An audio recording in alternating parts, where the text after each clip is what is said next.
На покана на градоначалникот Николчо Илиев денеска во општина Кочани се одржа уште една работна средба со земјоделци, представници на Сдружение на оризопроизводители и на оризопреработувачки капацитети од Кочанско. Средбата представуваше продолжување на започнатите активности за анализа на актуелната состојба со пристапните полски патишта и потребните активности за нивно подобрување и дефинирање на потребните позиции за подобрување на каналската мрежа и за обновување на делови од системот за наводнување. Ние ги ставаме нашите капацитети на располагање, во наредниот период ќе може да се прават увиди во плановите, но и на лице место со цел да се подобрат полските патишта и да се олесни транспортот на земјоделските производи.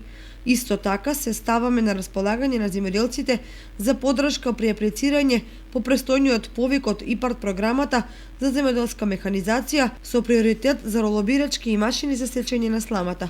Овие мерки имаат за цел да помогнат во искористувањето на сламата за потребите на пречистителната станица за отпадни води и за намалување на спалувањето на страништата, соопшти градоначалникот по средбата. Земјоделците ги образложија приоритетните полски патишта и сугерираа модели за соработка во прибирањето на оризовата слама, изразувајќи го притоа задоволството од начинот на комуникација со нив што го применува градоначалникот Илиев.